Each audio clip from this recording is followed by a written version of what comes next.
All right, guys, welcome to Bolt Action News Group. Tonight we got a special segment. We are doing a live discussion with Officer Oak. He's been kind enough to join us, and we have a range of topics we're going to debate. So, Officer Oak, would like to say hello. Officer Oak. He's been kind enough to join us, and Hey, how's it going, guys? I'm Officer Oak.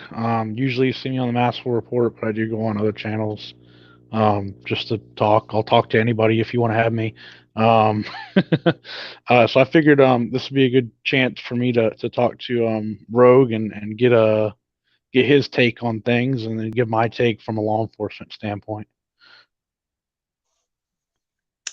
all right, guys. So we have a list of topics picked out.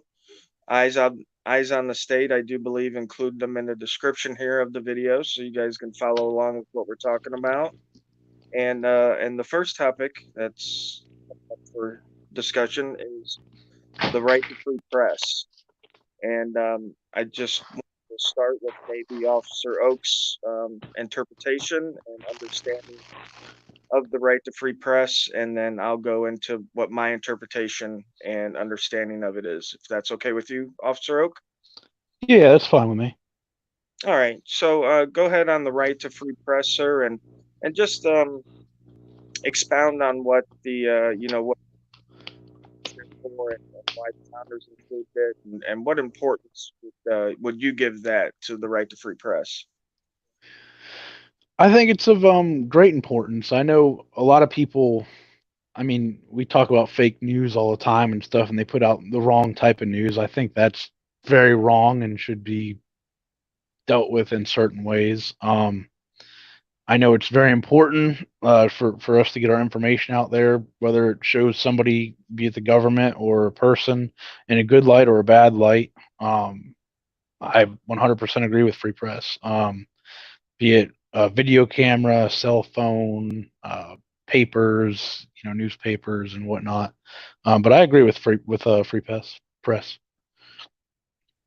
All right, excellent. Now, I wanted to ask you: is would you consider a citizen journalist, like say me, a member of the press, or is that not? Would you consider that not in the understanding of the term free press? Well, I would consider everybody press. If you've got a means to put out information, then you are press. But when you're talking about media, when they have sections for media at like sports stadiums and stuff, not everybody can go into these sections, because these people are cleared and approved by, you know, whatever people are hosting that event, and allowing that to happen. Now they also have like sections for like marches and protests for media to go, and then that's where law enforcement will allow them to go. But if everybody's free press, then it's just, well, I mean, everybody is free press, but if everybody has those same credentials and is allowed to go in that one same spot, then it defeats the purpose of allowing them to accurately document what's happening. If everybody's out there with a camera, you're not going to be able to, and you may not be able to get a good view or a good story out of what's happening. Okay, so possibly if everybody at the sports game was or had a camera, they might obstruct the people that have been corralled into one certain area. Yeah. Okay, okay. Well, thank you for that, and I want to tell you that for me, the right to free press is one of the most important rights, and the reason that I think that is because when the founders came up with the Constitution and were thinking about this kind of stuff, one of the things they realized was up until that time there had been no licensing of journalists in the U.S. Uh, the Hmm. last the last journalist was licensed, I believe, in England after the 1662 Licensing Act. And the reason for that is because if government can control who can report on government, then you're going to find a lot of stories that back the government, sort of Orwellian 1984 type deal. Um, one of the chief importance of the free press is to keep an eye on the government, because as we remember, this was a very, tyrannical government that we were living under at the time, as far as taxing us and just treating us like second class citizens. And so the founders wanted to make sure that the people could watch the government so that that may never happen again. Would you agree with something like that, Officer Oak, or do you think maybe they did it for another reason, or No, I agree with that. Like I said, I think everybody's press. When I gave that example, it was strictly in the, you know, to show like you can't have everybody doing in that one spot. To document one incident, it just wouldn't work. Um, but it wouldn't.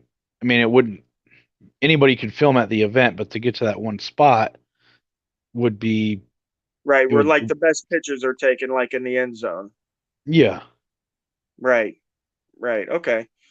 And to be honest, I don't myself see a lot of citizen journalists trying to cover a lot of the stuff that the mainstream media does, because in my opinion, again, the mainstream media is used to misdirect citizens. And I believe a lot of the sporting events and stuff like that are no different than the games at the Coliseum, where you entertain the citizens in order to keep their mind off what's going on in government or in the world or what have you not. And I think sports is a lot like that. So I'm under no pressure on myself to get in the end zone for those shots. Mhm. All right, so we're pretty much good on free press. We pretty much are in an agreement on what it is and what it's used for. Now, I know a lot of people in the community, the auditing and or excuse me, the anti-auditing community, like to say that someone isn't press, because they don't have you know CNN behind their name, or because they didn't go to journalism school. But like yourself, I do think that anybody that has, information to impart to other citizens, could be considered press. And I think what makes them press is an audience, somebody that wants to, read that content, or somebody that wants to watch that content. Um, I'm up to 35,000 subscribers now, which is, quite frankly, a lot larger than most small town newspapers that a lot of these anti auditors would say is press. And I have a lot more people that are interested in my stuff than, say, the littlest town in Iowa newspaper. See, I So think I think where the different where they find issue with it would be where I find issue with it at least is a lot of auditors, not saying you, but a lot of auditors go and they make the story. I mean, they like fabricate things. They may go and film two officers parked next to each other, which isn't a big deal, and then be like, "Oh, he's sleeping," and like you can't see in the car. He's not. There's no proof that he's the officer's sleeping.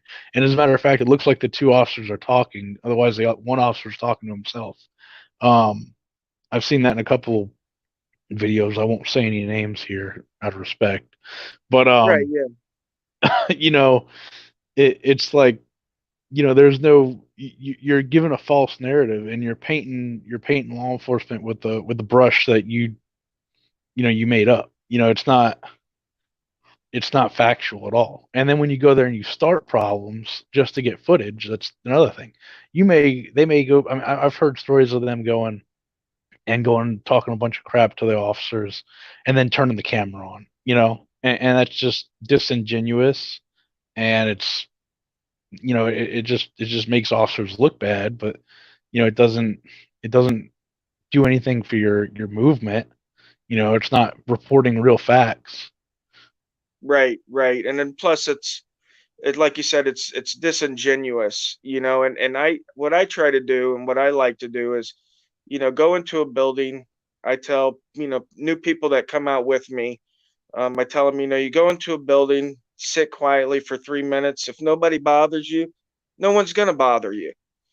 So people that have ego problems and need to direct other people, even when they don't have the authority to, they're going to pop out in 3 to 4 minutes, even if you don't do anything.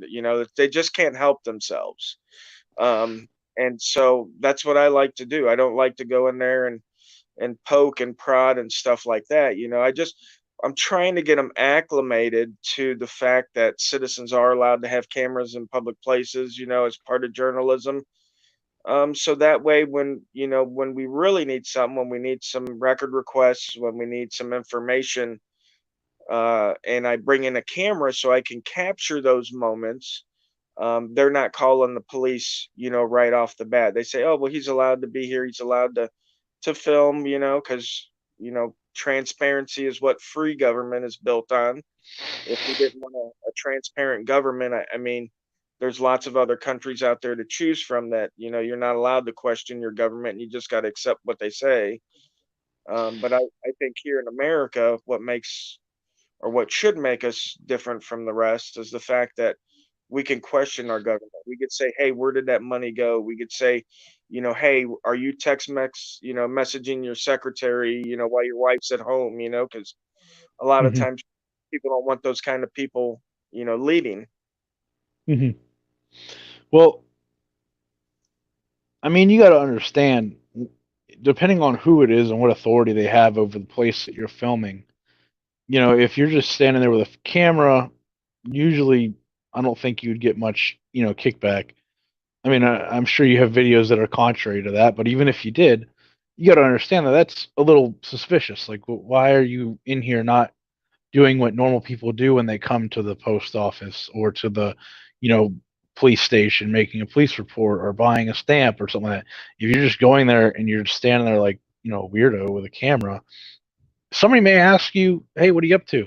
And then when you tell them, I don't answer questions, they're like, "What the fuck is this guy's deal?" Like, I don't understand what's going on. Let me call the police, check this out. That's probably a good idea. Not saying that you're up to devious means, but somebody may be. I mean, who knows? Right. No, absolutely. And you're right. That kind of behavior can look suspicious on a person. When you go in there and a lot of times I don't say anything. They'll come up to me and they'll ask me questions and I'll ignore them, or I'll say, taking a tour of the facility is one of my favorite lines because that's pretty much basically what I'm doing. But that's the whole reason. Hmm. They say when people don't use their rights, they lose their rights. And it's obvious to me because we haven't been keeping an eye on government that it seems like we've lost that right because every time I go out to keep an eye on government, they call the cops on me. You know what I mean? And we know, I mean, every American should know deep in his heart that keeping an eye on their government is a fundamental duty of citizenship.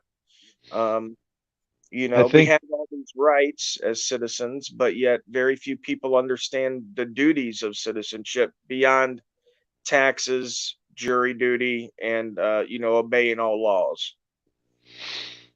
I think there's a way to do that. I don't think, putting a camera on somebody who's just trying to do a job is proving your point. I think it's showing that putting a camera on somebody is pissing them off.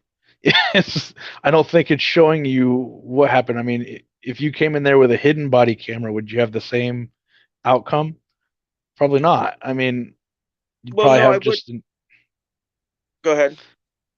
probably not. I mean, I guess it really doesn't bother anybody to film, physically, but people don't want to be filmed. I mean, and when you're at like a place where transactions are happening, like a post office or whatever, there may be room for suspicion to grow that you may be up there to gather, I don't know, card numbers or something wild like that, or maybe pin numbers along with the card number as they put them into the thing. But, who knows? Well, right, But but people don't know you. They don't know you. You know what I'm saying? So they could. I mean, they could think whatever they want. Things are endless on what they could think. They may have a very good reason, or they may have a dumb reason. But if they call the police, then it is what it is. I mean, you can't knock them for calling the police. Horrible things have happened with less suspicion happening before. Right, absolutely. But also, we need to note that we're not at the stage of pre-crime yet, like in Minority Report, where you can arrest somebody because we think he might do something, or because he's suspicious. But also, you know, I think that people need to understand that their feelings, even though, you know, you might feel, awkward about being filmed, which again is ludicrous to me because we live in the photograph me society. I mean, every person that I've videotaped, if you were to look at their social media accounts, I'm sure they've got 50,000 pictures of themselves and their kids and everybody else, and their food, and their toes that they just painted and everything else. So to me, and again, that's just what they take of themselves. That's not counting the cameras that are already in the places we go to. I mean, every government building's got 50 cameras in the hallway, and everywhere else you go, be it the ATM or the gas station or Walmart, or people are constantly being videotaped. And to say that it's okay to videotape them, 99.9% of the time, but the 0.1% when I'm taping them, all of a sudden it's suspicious, they're uncomfortable, they fear for their life.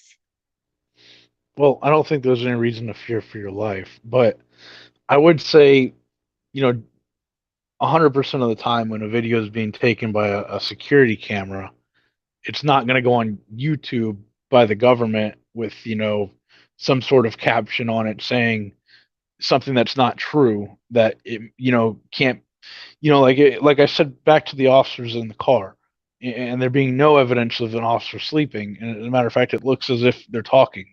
Um, you know, that doesn't that doesn't the officer doesn't know what you said before, or the person being filmed doesn't know what you said before you walked up there. You could be like, look at this piece of crap over here stealing money from the register, and then like not showing that but walking up and filming that person. They don't know. It could be for millions of things. But the thing is, you guys have thousands of followers, and now thousands of people will believe it. Right.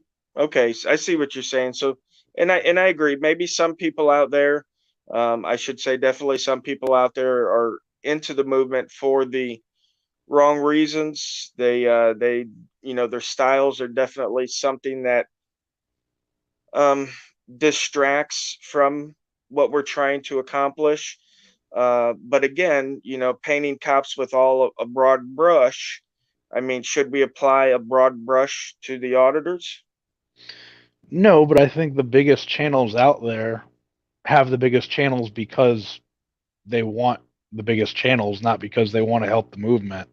Um, I Oh, think, I absolutely agree that entertainment is more important to a lot of Americans rather than change. mhm.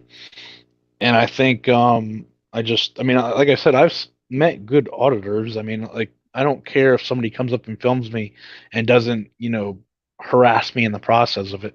But if you come up and you're just like, hey, fuck you, this, that go beat your wife, blah, blah, blah. And then, they're filming the whole time, but then you see it on YouTube later and it's just you saying, hey, get the fuck away from me, and turn off your camera or whatever, then, and that's all you see, you know, it's it's disingenuous, it's wrong, it's not reporting facts, it's more or less abusing your rights rather than using them. Right, right, and I can agree with that. What you would consider, I guess setting them up because again, like you said, you're yelling all this stuff at him, and then you turn on the camera, and he's firing back at you, and that's all you show on your channel. Um, Again, I for one don't do that. I don't try to curse. I try to be as respectful as possible. And just because I don't know a person now, if I've known you to violate my rights or something like that, I could get a little lippy. But again, I tend to stay, respectful. Um, Hmm. but The go ahead. I was gonna say the thing is like I had said the other day. I mean, when you go and you go with people, I mean, I think you guys all have the same equipment, right? Or do you guys have different equipment? We all pretty much have the same equipment. I mean, some people's rigs are a little differently. One of my buddies, he carries a monopod, which is Hmm. just the single leg device, and then most of Hmm. our guys carry, handheld devices. Hmm.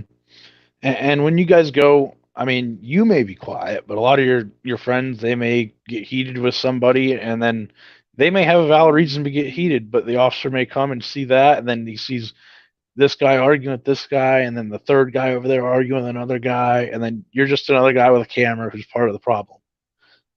Right. Well, I always try to de-escalate and bring the law into the situation as far as I know it to be, and go from there and talk from there. I don't know if you've seen my video where it's tyrants educated, but a couple officers came in. We were in the Pasco County administration building. There was a DMV in there, a supervisor of elections. Like four or five Mhm. officers came in there. They immediately started saying you got to leave, and you're trespassing, and this and that and this and that, which I knew to be wrong.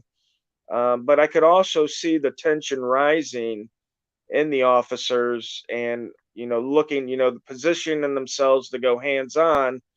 So what I did at that moment was I broke off and I said, "Listen, I'm going to go outside." And I went outside. I took two of them with me, and left Rice Krispie in there with one or two of them as well. And that seemed to calm the situation down a little bit. We had asked for a supervisor, and the lieutenant came. Lieutenant explained to his officers what we were doing is fine. And actually, the officer that had, started to amp it up, he was a field training officer. He actually apologized at the end of that, because he was in the wrong. And Mhm. I understand that not everybody knows every aspect of the law, um, but again, I think that's something. If I do a job, um, I want it to be the best job that I can be. So, and again, I have no law enforcement experience, but if I did choose, I think, to go into law enforcement, I think I would, try to spend a little bit of time, or as much time as I could, and learning some of the more common laws. Like, I can't tell you how many times I've been unlawfully detained for a trespassing warning, and they want me to give up ID. And Mhm. in the state of Florida, there is no trespassing warning statute ID, because a trespassing warning isn't a criminal offense; it's a civil offense. Um, so, Well, but it depends. I mean, so where I'm at, trespassing is criminal. If I'm going to give you a yeah, warning for it, I'm not going to release you from the warning until I get your information. I could choose to arrest you right then, just like a traffic stop. I don't terminate the traffic stop and then ask for your ID. I couldn't because then I'd be violating your Fourth Amendment right. I no longer have you, detained. But if and I would have to get your license, complete my investigation, decide I'm giving you a warning, and then give your license back till you're free to go. It's a warning. right. Well, that's a traffic stop, and when you pull me over in the first place, I'm required by law to give you my ID. Hmm. But in I'm sure in any state, I'm not sure what state you're in, but I know definitely in Florida, trespassing is a crime. But I have to be given time to leave the property. So you can't just say, "Oh, you're trespassing, put your hands behind your back." You got to say, "You've been asked to leave the property." And then I either leave, okay, which would be a Hmm. trespassing warning, or I stay and get arrested for trespassing. Now, if I leave and just get a trespassing warning, there's no statute in Florida that allows the officer to request my ID, because, again, in Florida, you can only ask for ID if you've been suspected of a crime. And a Hmm. trespassing warning, being asked to leave a property, is not a crime. In any state, I don't believe. I'm I'm not sure on your particular state. I know in mine, a written trespass is needed. So if they just declined to give you the ID as they were leaving, then that kind of defeats the purpose of having a written trespass. Is there a statute in your state that you know of that requires them to give you ID for that warning? Um, Not that I know of. They would have to give me ID under the for the investigation of trespass. So once I investigated it and then I got their information. See, if they had left the first time, if the owner came out and said you need to leave, and they said no, and then the owner went back and called the police, then I show up there and I'm like, okay, now you're being investigated for trespass. Give me your ID. All right, now you're getting a written trespass. Print off the written trespass, hand it to them. If you come back, you'll be arrested. Okay, now in that scenario, wouldn't you have to hear from the owner that he wanted you to leave? Like I'll give you a perfect example. I was at a post office in Leesburg, one of my first videos, and I ended up getting trespassed from there. But the officer had told me, he'd said, well, you might get arrested, for trespassing and not leaving. And I said, well, they never asked me to leave. So Mm-hmm. he had to get the manager to come outside in front of him and ask me to leave. Mm-hmm. Because again, if he would have just taken her at her word that she had asked me and he Mm-hmm. hadn't heard, that would be hearsay, would it not? Yeah, yeah. Okay. All right. So in that situation, in any situation, let's say you show up, the suspect's there, the manager comes out with you and says, okay, you have to leave the property now. Mm-hmm. Can I turn around and walk away, or are you going to detain me, get my ID to fill out a report? It all depends. On if so it depends on what the if I'm talking to the manager or if I've just made contact with you or what I'm doing. If I talk to the manager and they said we asked him to leave 100 times, refused to leave, whatever, and I get there and I say, hey, why are you not leaving? And then I may talk to you and you may say, yeah, he asked me to leave, but I'm waiting for my food or whatever. Like, no, you gotta go, bro. It is what it is. But most of the time, it just depends. It depends on The whether or situation. not, yeah, the situation depends on what they tell me, what the subject tells me, what the manager tells me, what witnesses tell me. Is there video? Just everything is dependent on that. If I can get probable cause for trespass and demand your ID, you know, that you've been already told and you didn't leave when the owner came in here and told you, and then you refused until I got here. Well, now I'm not going to arrest you for it, but I'm going to get your ID and I'm going to trespass you. Okay. All right. I think we're scooting off the topic there. We were on the right to free press, and then we we went to trespass. Let's go ahead and go to the second topic here, and that way we don't spend all night and only get two topics done. So Hmm. uh, the next one, as we see, is arrest warrants versus search warrants. Hmm. And I do have a little bit of a video I wanted to play, just to get your view on it, if I could. Not Sure. on what the officer's actions per se were, but the whole incident there. Can you roll that for me, Eyes?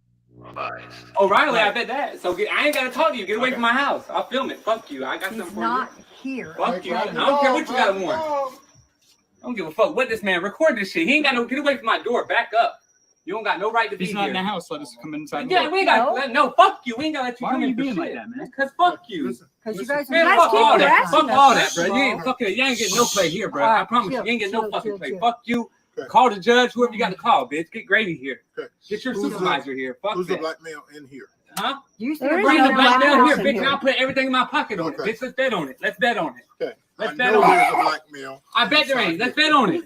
And you ain't coming in to check. I bet that. Put him in the This is your bedroom. house? This is my house. And don't tell him shit. You Fuck that. We ain't got. check. This is his house. Come here. We're gonna Fuck keep that, bro. coming. Come on. Well, Different then Okay, that's enough, Eyes. You I ain't. just wanted to get the gist of it there. Now, Officer Oak, this actually happened just the other day in Polk County, Florida.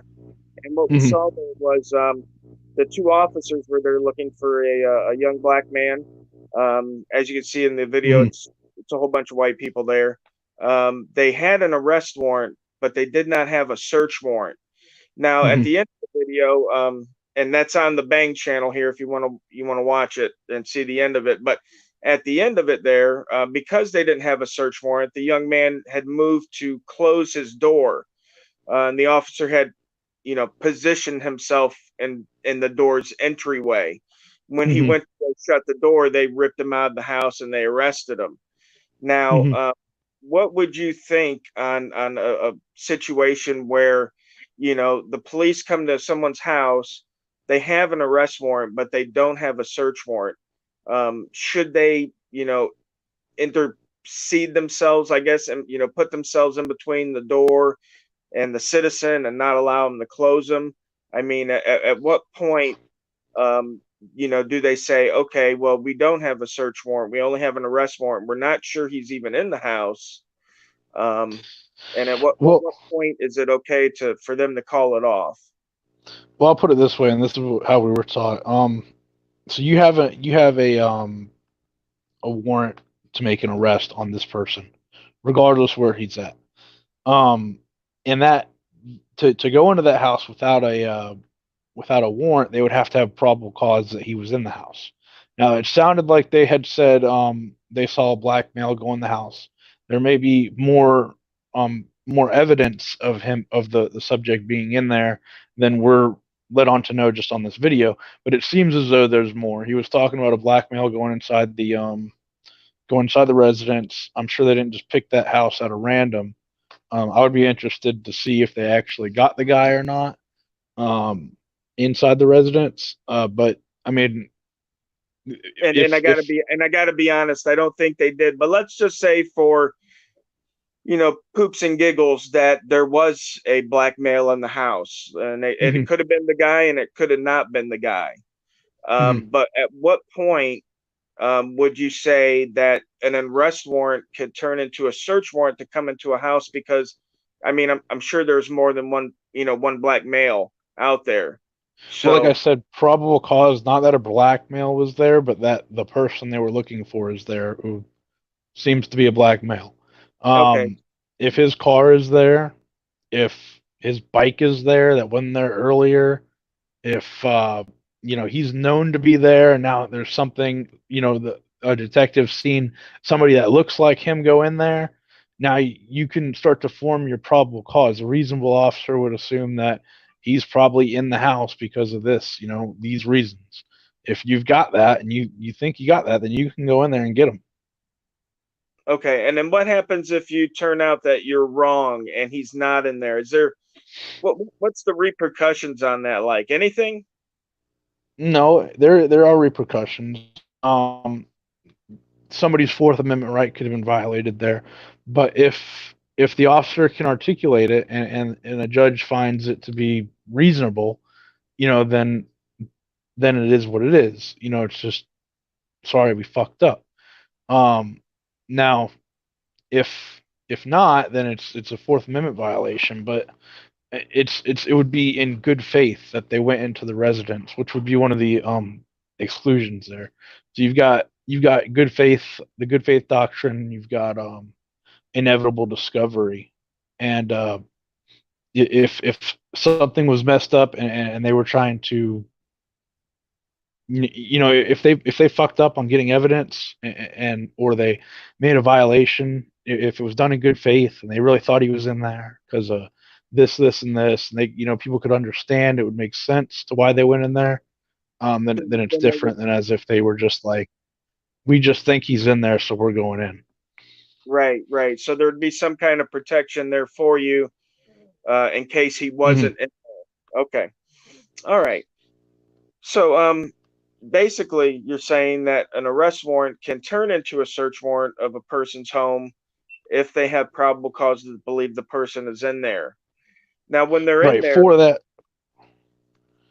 go ahead. for that person, not for Anything um else? not for anything else. If they found something else in that residence and they fucked up and he wasn't in there, I'm not sure. It would have to go to court to be if it was fruits of the poisonous tree, if you will, is what they call it. Yeah, Um, I believe you're right because even again, a search warrant has to be very particular in the items mhm, that you're looking for. So, I mean, if you went in there on arrest warrant to say arrest John Doe, and you did find him in there, and on your way out, you happen to spot a bong in the corner of the room that belonged to the owner of the home. I mhm. think that should be excluded because first of all, you have an arrest warrant, not a search warrant for a bong. So I don't think it'd be able to be prosecutable on that note. Shucks, I forgot what case law it was, but there was almost the same circumstance that we're talking about here, and I Mhm. forgot what the case law, what the name of the case was. Um, I can't remember. I think it was a protective sweep, is what the case law pertained to, and they winded up finding some narcotics or something that was in plain view, and it showed that the officers were lawfully able to be there. They recovered the, whatever evidence they had for the next case that they had for another narcotics or whatever. Or no, it wasn't narcotics. It was they were looking for some guy and they found his jacket downstairs in the basement, near a window that he slipped out of, and they tried to suppress that evidence and a murder weapon or something like that. All right, yeah, that sounds interesting. I'll have to look that up. I believe Um, it's under protective sweep.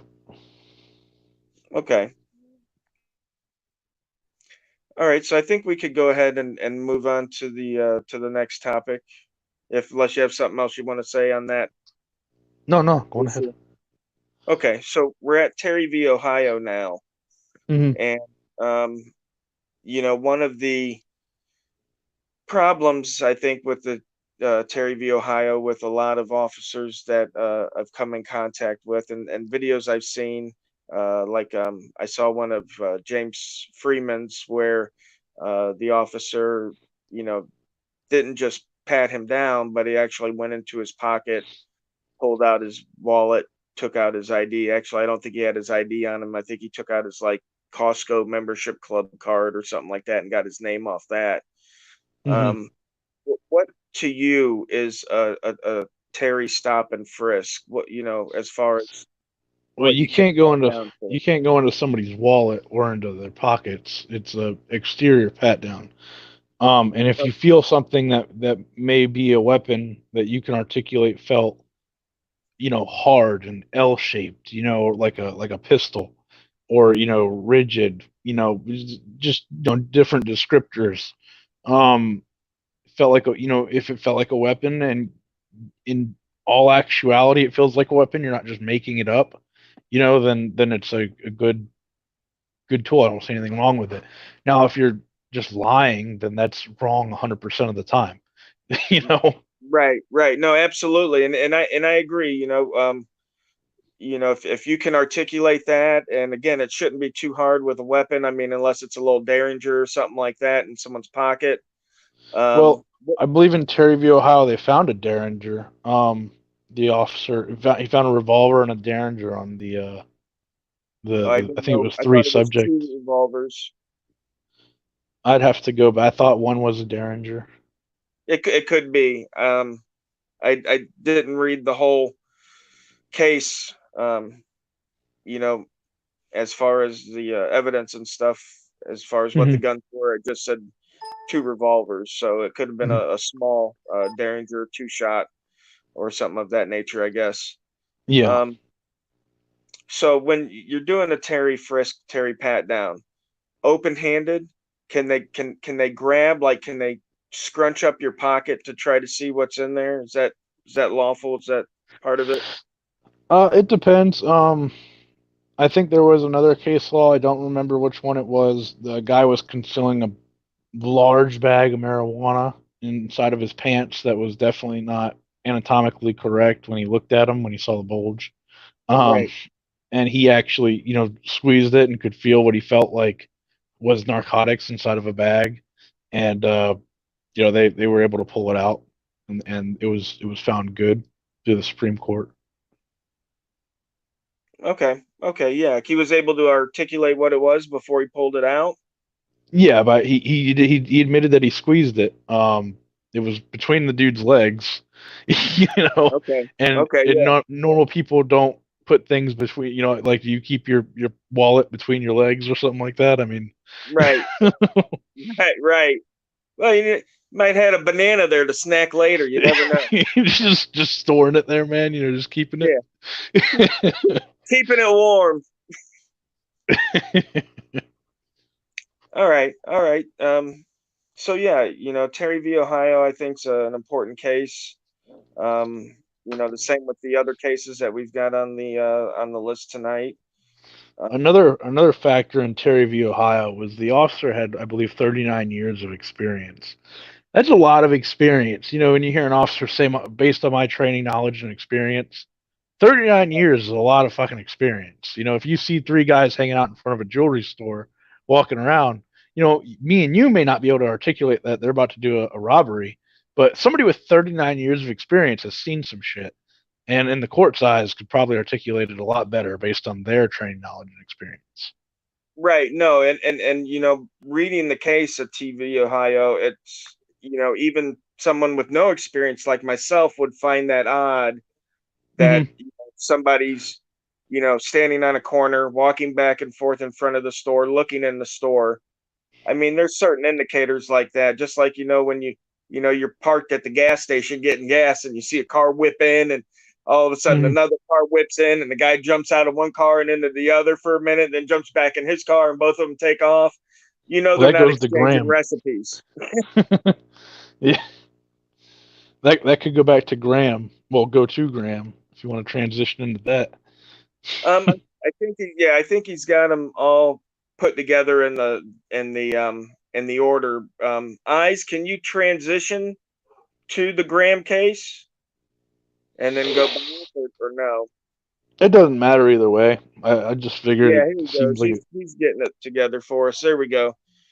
All right, Graham v. Connor. it. Um, Give me a little background on this, and what you like about it, and if there's something you don't like about it. Um, There are bits that I do like and I don't like about Graham v. Connor. At the end of the day, I think Graham v. Connor was a win for Connor and not a win for law enforcement. Um, well, I guess it got us a ruling on what we can do, but it doesn't. I mean, I don't think what he did was very good. Um, so Graham v. Connor, the officers parked adjacent to a gas station. He sees a car pull up to the gas station. A man jump out while the other man stays in the driver's seat. Runs through the doors, runs in, runs out real quick, and gets in his car and starts going. And they're flying. Um, in the officer's experience, he believes that he just witnessed a robbery. He pursues that vehicle and makes an investigatory stop. Um, they didn't say that there was a traffic violation or anything, but they made a stop, which, I mean, to me that sounds good. I'm in agreement with that. I mean, you see somebody do something like that, very well could have been a robbery.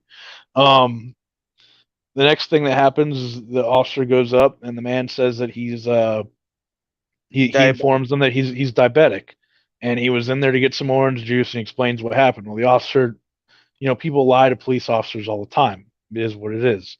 Um, The officer says, "Let me get another officer over there real quick. I'm going to stand by with you and we'll get it figured out."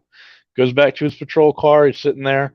Graham gets out of the vehicle and runs around the vehicle twice. The officer gets out, well, once the officer gets out and says, "Sir, get back in your vehicle." He continues to run around his vehicle until he falls down about the rear of the vehicle, um, and goes unconscious.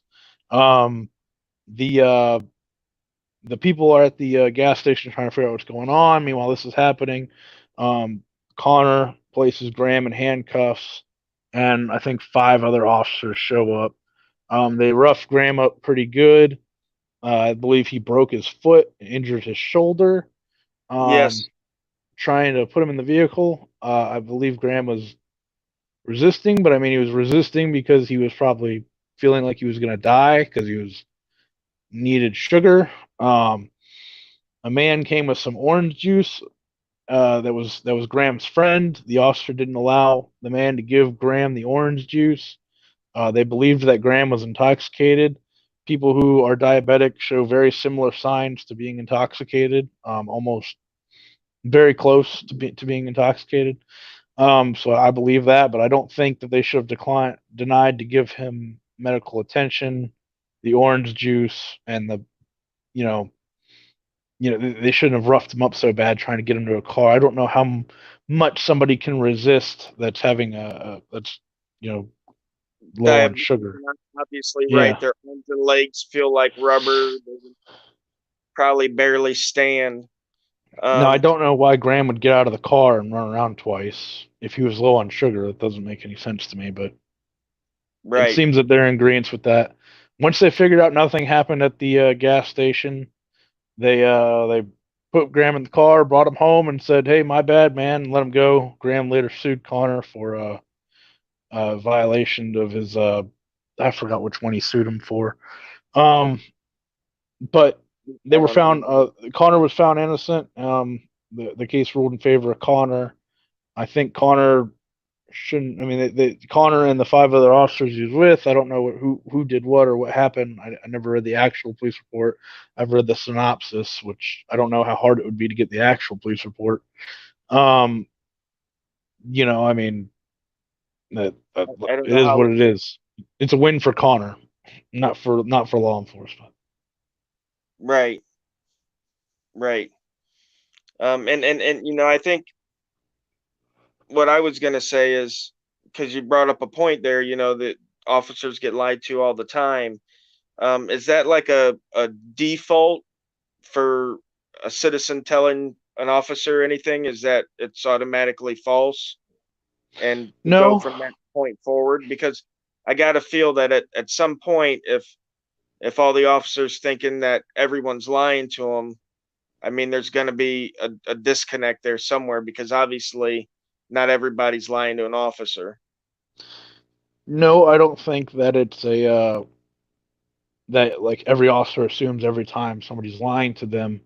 But when you're looking at something that you just witnessed could have been a robbery, I mean, you're going to want to check it out first, right? Right. Before you. Or reasonably, you could have just witnessed a guy that went into a gas station and they didn't have his flavor of tea.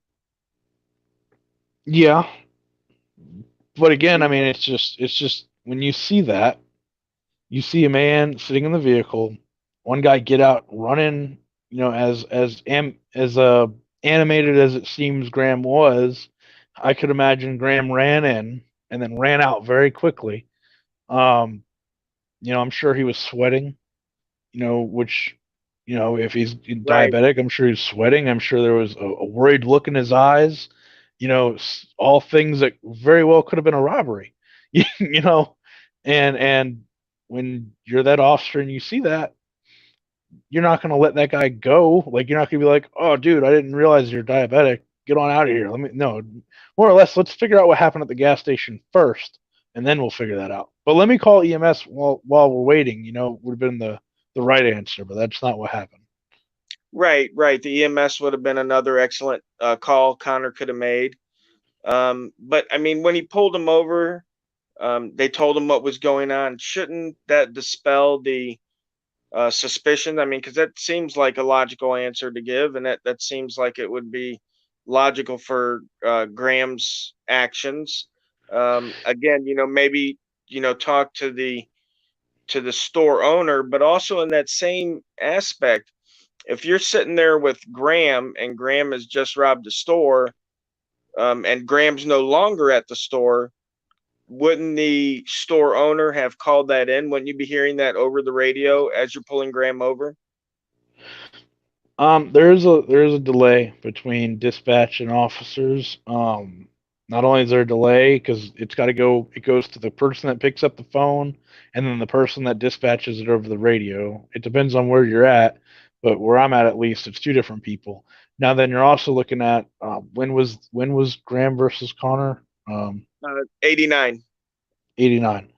So 89. I mean, we're talking about beepers and stuff, not cell phones so much. Well, Um, hold on now. Hold on now. A Lethal Weapon had the backpack cell phone in it. And that was in the early 80s. well, I don't, I don't think the clerk at the gas station has enough money for a cell phone back then. I believe there was a store phone, and I don't know, like for all we know, it depends on how far Connor was from the store. Maybe there was a shot, or maybe he heard a back. A maybe backfire, they, yeah. I don't know. Well, that's not. They didn't say anything about that, so I'm sure that didn't happen. But I mean, maybe Connor didn't hear it. Maybe that's what he's thinking. Maybe Graham ran in there, shot everybody, ran out, got the money. I didn't hear it for whatever reason. I don't know, but I better keep on with this guy. I mean, anything could have happened. That Oh, didn't right, happen, obviously, right. but And we can't you we never can't go know. down because we can't, we don't have all the facts there on that, and we weren't there either. So, like you said, there's a lot of different moving parts that go into this stuff. One good thing I would say that came out of the Connor was the reasonableness instead of the due process on the seizure. Objective reasonableness. Right. So, and that's actually going to tie into another one I had quickly was reasonableness of you know a crime going on, or a reasonableness of a law. That's exactly what it was. The uh you know ignorance of the law is no excuse. What do you think about ignorance of the law is no excuse for a citizen, but recently it had come out that ignorance of the law is an exemption for police? What do you think about that discrepancy there? Um, it depends on the situation. I think I don't think I don't think there's any point in which ignorance of the law should apply to a police officer. Um, as being in favor of a police officer, that doesn't make any sense to me. I'd have to hear the situation to understand. I couldn't put that. I'm just trying to understand like how that would come into play. um well, let's say an activity, a First Amendment activity, and Hmm. or let's say the public place. I'm in Hmm. a public place. I'm allowed to be. The Port of Tampa is a perfect example. They just recently dropped the charges a couple weeks ago because the state didn't have a leg to stand on. But there was an officer there that confronted me, and because he did not know the law of me, allowed to be there. So you could say ignorance of the law there. Hmm. And is that an immunity there for him because he didn't understand the law? Whereas, if I didn't understand the law, and I was there, which I was, and they arrested me, then I would do time, or do whatever, but there would be no repercussions. Again, good faith Hmm. of the officer, making the arrest, thinking that there was a law against me being there. Hmm. And I don't remember what case it was where they said that it's okay for an officer to not know the law if if he thought that the law was such and such. It's an exemption for him. So that's kind of a big discrepancy I see there, and I'll tell you why. Because if you're going to charge a citizen who doesn't know the law, Hmm. then I think law enforcement should, be held to that same standard. And again, let me clarify that no one man could know all the law possibly, but I mean, there's got to be some kind of middle ground there. I mean, obviously, me nor you know what the laws are on lobster Maine. Maine lobsters, how big they have to be, how small they have to be, but there's a Yeah. law for that in the federal law. So if you're out there fishing and you catch a lobster and it's too small, and you could go to jail. Yeah. So uh to me, um and again, just because of the profession I'm in, I think I would, try to excel at knowing the laws that I would be most commonly to come into contact with the citizens, ID laws, Hmm. detainment laws, the difference between public and private property, and exactly what can be done, and what can't be done. Just different stuff that, even though I don't come into contact with them every day, these are good possibilities that I will come in contact with. Now, I know all the officers know all the drug laws, and they know all the, traffic laws. Um, Hmm. so, and I know they, focus on those two, but there's just there's just so much more law, and there's so much more, theory behind the law of why it is. I think, we really do a disservice by not requiring more education in these instances. A lot of people will tell you, hairdressers go to school for 2 years, an officer goes to school for 6 months. You know, I'll bet Yeah, but you got to look continuing at the training, attrition but rate too. I mean, the attrition rate for the academy is pretty high.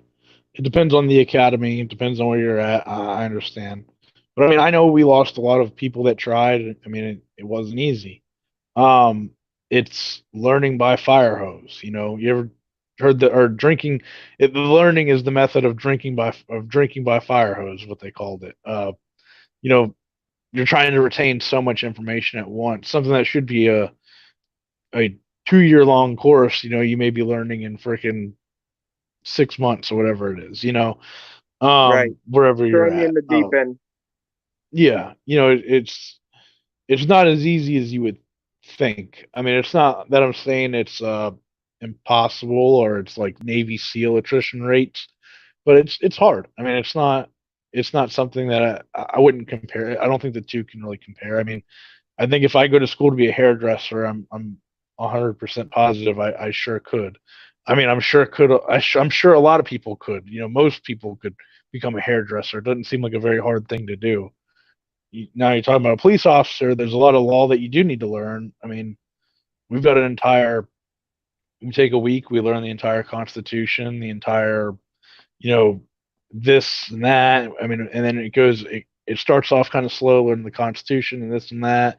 Then it kind of goes to, it starts off with the basics, and eventually it starts going into like, now you need to learn all the traffic law, including, you know, pedestrian and the roadway laws and the characters of the law and what goes into this law and what things need to be met for this law to be in violation. There's a lot to it. Right, absolutely. As again, all law. You got to know the elements. You got to know. Again, there's just a lot of laws out there to learn. Um, but officers do get required. Isn't it range time that they're required to put in every month or so often? Yeah. It depends on where you're at. We qualify once a year, but we're not required to go to the range throughout the year. I mean, I do. I'm a gun nut. Uh, like I'd said, I've got a lot of guns and I love guns. You know, so that's on my that's what I do in my free time. But some people don't, and they go to the range and they may need remedial training. Right, right. Well, the point I was trying to get at was if they do require that, I think it would be as wise to require, time learning, different aspects of the law that you may come in contact with through um, your daily drives or your daily shifts. Hmm. But let's move on to another topic. We'll go back to where we were because we're getting into the Constitution and that kind of stuff and everything. So, the founding organic laws of the country. Um, there's four of them, and I was just wondering if you knew the four organic laws of the country because a lot of people don't. Is it Um, life, liberty, property, and pursuit of happiness? no, no, sir. No, we're talking about the founding organic laws. The same thing with like a corporation has a charter. Every country has what they call a founding organic law. The Hmm. Constitution would be one of the four founding organic laws. Okay, Um, and I've then so not heard that term, but uh, you can tell me, and we'll discuss it either way. well, the four founding organic laws are the Declaration of Independence, Hmm. um, the Constitution, the Articles of Confederation, and the Northwest Ordinance, which was Hmm. passed just months actually before the Constitution was. And they're Hmm. actually still able to be found. They're still actual law, all of them, including the Declaration of Independence, believe it or not. They're all found in the front matter of the Federal Code book, the USC book. And you'll find it Hmm. actually under the title Front Matter. Hmm. Um, but what do you think about those four documents? Do you know a lot about them? I know you said you spent about a week on the Constitution. Have you read, besides in school when we, did the history report on the Declaration? Have you read anything else about that time frame, or anything associated with that? I've read the Constitution. Obviously, I mean, I know what I need to know about it. I couldn't recite it from top to bottom for you, but I could tell you what each of them are basically. As far as the Articles of Confederation, I've heard it in sovereign citizen videos a couple times. Other than that, never really dealt with it. Um, you know, it's not stuff that I study every day because it really, other things support it. It's a base building block for what I know today, but I don't really need to know the Articles of Confederation. You know what I mean? Right. Well, again, myself, what I tend to find is in order to realize and understand, why we are where we are today, I go back to the beginning and I trace it forward. I do the Hmm. same thing with law, because law isn't made in a day. You know, for example, here's a great one: bankruptcy laws. Okay. Way, way, way back in the day, in the Sumerian text and Assyrian and all that, if you owed somebody money, they could either kill you or they can make you a slave. Now, if you owed two people money, they could chop you up. Okay, so let's say you owed one guy 50 grand and you owed the other guy 20 grand. One guy would get your upper torso, the other guy would get like a left foot. You know what I Hmm. mean? So that's why we have bankruptcy laws, because nobody feels like getting their foot cut off anymore. But Right. you have to trace that back, and you have to understand why we got to where we are today to understand, a lot of the laws really. Hmm. Um, but yeah, I was just, the four founding organic laws. Again, they're still law today. They're still the basis of our law. The Declaration of Independence is still a basis for our law. Hmm. Most of the Bill of Rights that are in our Constitution today, if you look back, they were in also the Northwest Ordinance. But it just gives you a clearer picture of why we are where we are, and who we are. There's also some discrepancies in them that, without close examination, it's hard to spot. A perfect example of that would be Jefferson in the Declaration of Independence. The Hmm. gentleman was considered an academic, an academic, and Yeah. in the Declaration he wrote that all men were created equal with God-given rights, Hmm. except for the fact that he owned men who were not his equal and had no rights. Yeah. So, in an academic kind of way, and in a roundabout way, you know, that's hypocritical. And Hmm. why wasn't he laughed out of academia for making a statement, all men are created equal, when he owned 15 guys that weren't his equal, you know? So, there's definitely some discrepancies in the documents. There's um, the government tells us what it wants us to know, Hmm. and it tells us that through school and other stuff. But you've read, Orwell's 1984, I take it? No. No? Okay. In the Is book that the book you were 1980, telling me about? yeah, George Orwell, 1984. No, I didn't read that. Yeah, in the book, one of the points in there was that like the Department of Defense was called the Department of Peace. It was Hmm. like the exact opposite of what was really going on. And so Hmm. they had a what was called a Department of Truth, or something of that nature. And Yeah. basically what the Department of Truth's whole job was to go back and to cleanse these books of, certain information, so that way the people in, today's society, they wouldn't know any of that information, and they would just have to take what the government said is truth. And what would Hmm. happen, actually, it was actually kind of funny, but at the beginning of the year, the president would say, oh, growth is going to happen at 7%. Okay. and then Mhm. the newspapers would run that, and the people would be all happy. Well, at the end of the year, the numbers came in, and the numbers were Yeah. only 3%. So the Department of Truth would go back and change the numbers in the newspaper to say 3%. So the president was always right. You see what I'm saying? Yeah, I So got you. yeah, so when all of our information comes from the government, we have to stop for a minute and at least question the information that we're getting, or else it could be something wrong.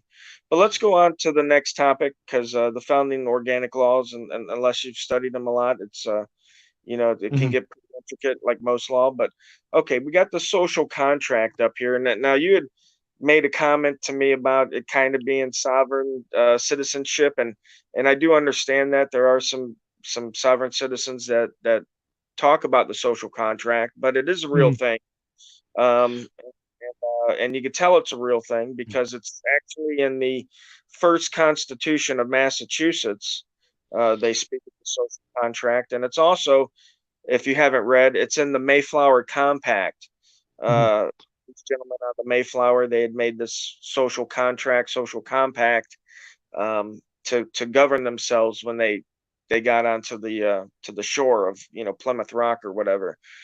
Yeah, What I've read a little bit about it. I mean, it was also in Jefferson. He stole a line from I think it was somebody that did the social contract take. A lot of them were was philosoph a lot of it was philosophy? philosophical. Yeah, Yep. philosophical. It was Jefferson, life, liberty, property. He added the pursuit of happiness. Um, I think it was he got that from Hobbes or Locke. I don't remember, but I think it was Locke, but it could have been either one. There's a little difference in between those two. I think it Um, was Locke. Hobbes was kind of a dictatorship dude, and Locke was more of a libertarian, or well, a constitutionalist, whereas Rousseau was more of the libertarian. right, right.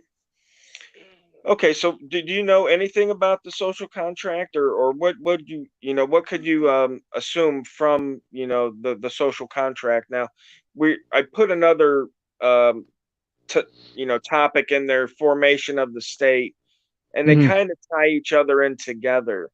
Hmm. But could you go ahead and explain, or what you would assume would be a formation of a society? Um, Well, it depends on whose take on the social contract you're looking at. Hobbes, like I said, was more of a dictatorship. He believed the government should run like a leviathan, unstoppable, uncontestable. He believed that like men without, a strong government and were left to what did he say, a state of nature, I think it was, would be yes, all out war.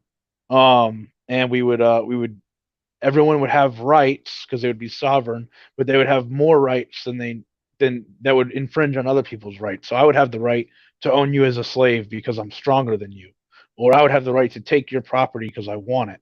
You know, and that's why we needed the Leviathan, the government that was like a Leviathan, or he also had another book he wrote, the Mastodon, I think it was. Um, and he wanted like a dictatorship pretty much, whereas Locke was more of a constitutionalist and believed that we had God-given rights, um, life, liberty, and property. Jefferson later took that same phrase and added pursuit of happiness. Um, he wanted to have the government and have it limited. That's more of who our government is based around, is around Mr. Locke's philosophical uh, beliefs. The thing with these the social contract is just like a lot of philosophical things. If it's conjectural at its base, then it's kind of hard to buy into the whole thing. So he believed, like I said, that God gave Adam natural rights, life, liberty, property, and there was always so he believed that we have the right to life, which meant that we needed, it was good to procreate, and in the same term, it would be bad to have abortions. What if I can't procreate? am I now a sinner or I'm wrong by society? And then there was just different things like that with Locke, and then Rousseau was kind of like Locke, but I don't think he believed in I don't think he believed in God. I think he was more. A I nature think, guy, a nature kind of guy, an evolutionist. yeah, he thought that the state of nature would be like peaceful. It would kind of be like Africa is or what was back then, where there were just tribes and they kind of just did their own thing. Um, whereas Locke, I think, thought that we would be at war just like Hobbes did. Okay, but besides those guys, because I really wanted your take and not what their take is, but today in today's society, could you describe the social contract as it applies today to all of us or to you, specifically, Mhm. and how that goes, how that would go into, or do you think that we're not involved in a social contract? A lot of people say, "Oh, there's no social contract because I never signed anything." So, what is your take on that? Well, I mean, I haven't signed anything, but I would assume that we are run by one of those philosophical ways, maybe a mixture of a few of them. I believe at our base, we originally started, a little bit off from all of them, anyways, but we've changed over time. Um, I think, the social contract says that you'll give up rights, like owning people as slaves and stuff, and or owning people's property that doesn't belong to you because you want it, so that way you can have the protection of your main rights like freedom of speech, freedom of the press, freedom of movement, freedom to do whatever you want, pretty much.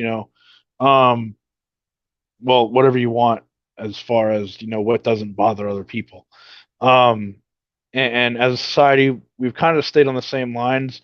But I mean, like pedophiles like little children. We're not going to let pedophiles go and have sex with little children because that's wrong. Society thinks that's wrong. But if the child is 14 years old and says they want to have sex with a 30-year-old, you know, by Locke's standard, I guess that wouldn't be such a bad thing. By my standard, that's horrible. I think by most of our standard, that's horrible, and we would never accept that. Right, absolutely. All right. Well, let me say a little bit about the social contract, and then we'll go into the actual natural rights versus civil rights, because what you said there was very important, and not a lot of people know it, and I'm glad you said it. When we enter the social contract, we do give up some of our rights, and actually, we what happens is we exchange our natural rights for what's known as civil rights.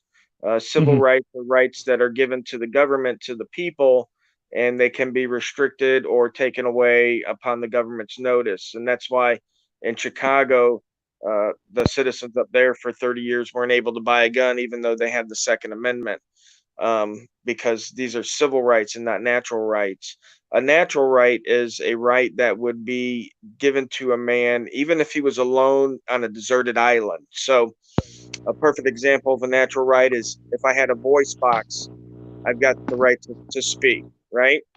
If I've Yeah, got two fists, I've got the right to defend myself. If I'm on a desert island, by myself, as far as humans go, and a bear comes up to attack me, I don't have to wait till government gets sets up to defend myself. Or of if it's course.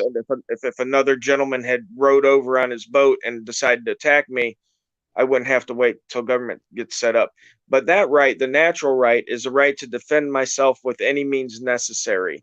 And natural law, it's you've heard the expression "an eye for an eye," right? Yeah, That comes from natural law, meaning that if someone does you wrong, you may punish him, but only up till equal. You can't take a man's life because he stole your candy bar. You know what I mean? Because then that would be a up and above what your right was, and then would go into violating his rights. Um, but the social contract that we're dealing with today is, when a society is formed, let's say it's me and you and we're on an island together, okay, and this is the way all society starts, and it doesn't matter whether the society turns out to be communist or a republic or, whatever kind it is, because society is always set up before government is set up. Okay, there's no place, there's no history of people just showing up at a spot on earth and bam, all of a sudden there's government. That never happened. What happens is you get people into an area and they get together, and for whatever reason, usually back in those days it was for protection, but they would contract with each other. Officer O, you watch my house tonight so I can sleep, and tomorrow night I'll watch your house so you can sleep. That way, the natives don't come and steal your cattle or kill you while you sleep. And again, it's a contract. It was never ever a signed contract. It's always been an implied contract. Um, and that's what the social contract is, and we still have that today in our country because we are governed by consent. That part in the Declaration of Independence, that no one seems to understand. A lot of the sovereign citizens will blabber on about consent, but they really don't understand what they're talking about. But there's something in legal terms and legal doctrine called domicile, and there's three different types of domicile. One is a domicile by birth, one is domicile by choice, and the other is domicile by law. And domicile by birth is what happens, and domicile's been passed down to us for 1,000 years. It's come from the Romans. And so what happened was, in Roman society, you know they wanted their children, the Roman citizens wanted their children to be able to have the same rights and enjoy the same prosperity that they did, that they worked so hard for. So they came up with domicile by birth. So no matter where you are in the world, um, whoever your parents are have pled their allegiance to, be it Rome or here in America now, um, whoever your parents have pledged that allegiance to, whoever is their sovereign, the baby automatically through domicile becomes a citizen of that country or realm or whatever you want to call it back then, or whatnot. And that's been passed all the way down to us. And that's domicile by birth. We also have domicile by soil, which is just dropping the baby here on land. But the stronger one is domicile by birth, and it always follows the father's domicile, and so does the mother's. Usually, the wife will follow the father's domicile. Now, what happens is, in our society, when we reach what's called the age of majority, which in most states is anywhere from like 18 to 19 years old, we have what's called domicile of choice. And at that time, we can decide whether we want to stay here and live in America, or if we want to go to Mexico or Canada or Australia and live there now for the rest of our life, and be a part of that society. And then which we would go over there, and we'd say we don't want to be American citizens no more. You have to make that renunciation of your former sovereign, because you can only have one sovereign. You can't serve two masters. And then we would no longer be United States citizens. Now, if we don't make that exclamation that we're no longer American citizens, then we're just considered Americans living abroad. And as Americans living abroad, even though we're working in Russia and living in Russia, we still have to pay American tax, because Yeah. part of American citizenship is paying taxes. That's our Yeah. duty. That's something that they've included in there with us.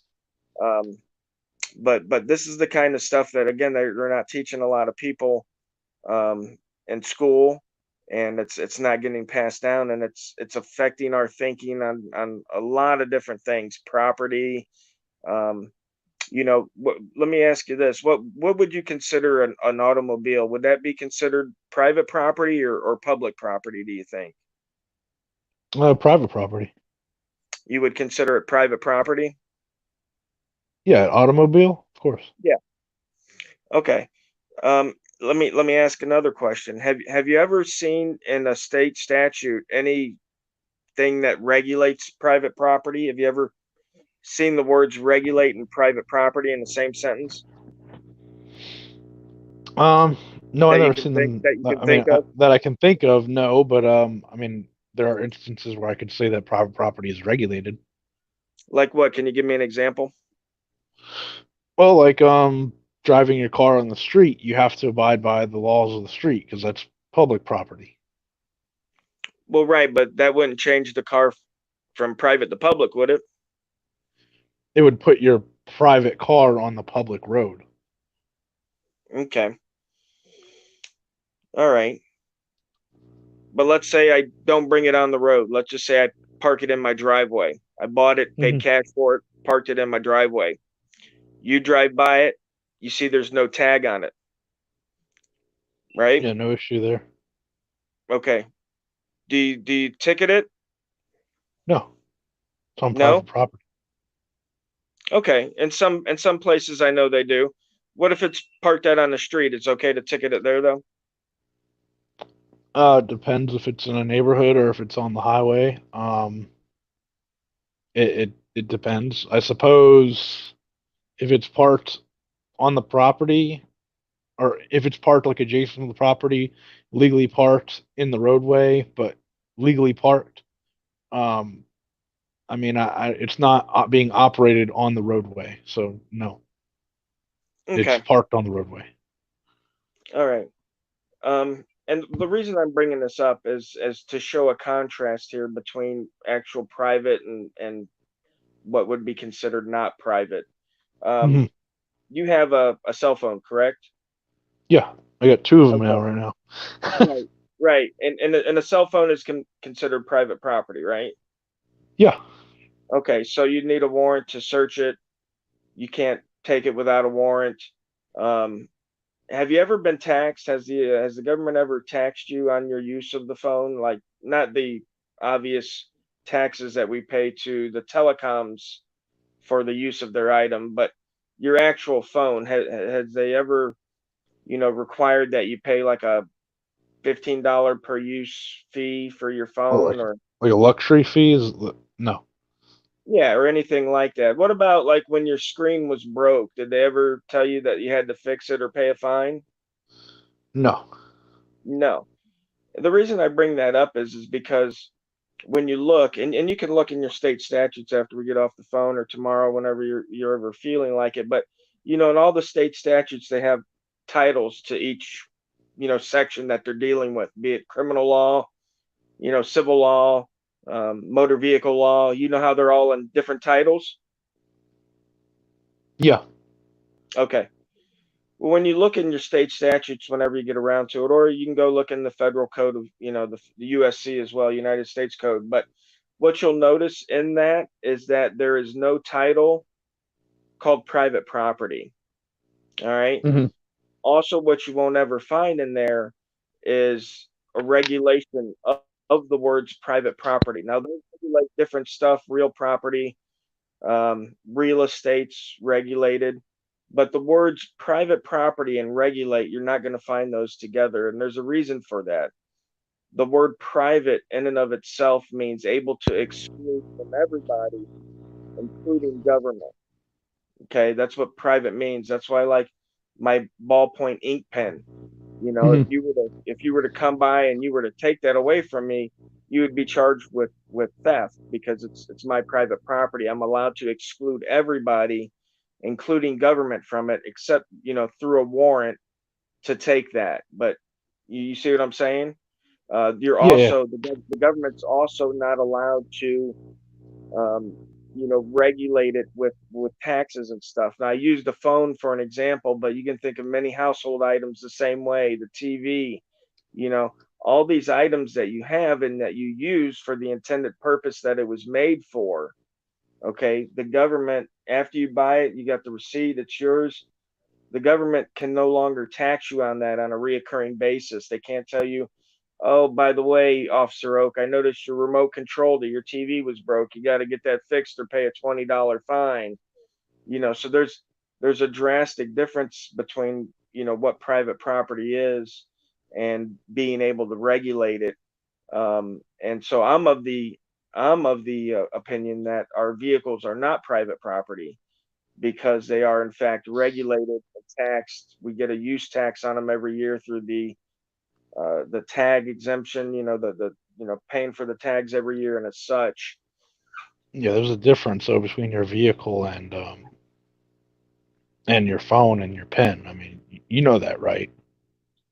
Well, besides the fact that it's on the road, there's absolutely no difference. A vehicle is made for a specific purpose, which is to drive. Hmm.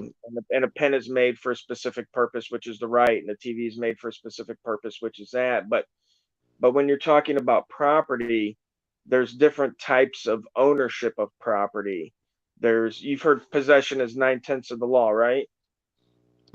Yeah, it's not entirely true, but Well, do you know what the other 1/10 is? I mean, people always say possession is 9/10 of the law, but do you know what that other 1/10 is or what it's called? uh, the truth, your property. No, 9/10 is possession would be equitable title, and the 1/10 that no one ever knows about is legal title. So Hmm. what happens is if you look in the title law, um, equitable title to an object is the use, the possession, and if you sell the item, you get over and above whatever the item was worth. Okay, Hmm. those are your rights under equitable title. With legal title, you get to make all the rules for the item. Okay, so knowing what I've just told you right there, what title do you think you have for your automobile? Do you make all the rules for it, or do you have the use, possession, and the cost, the money over and above whatever you owe for it? Which one of those two Well, do you think fits your car?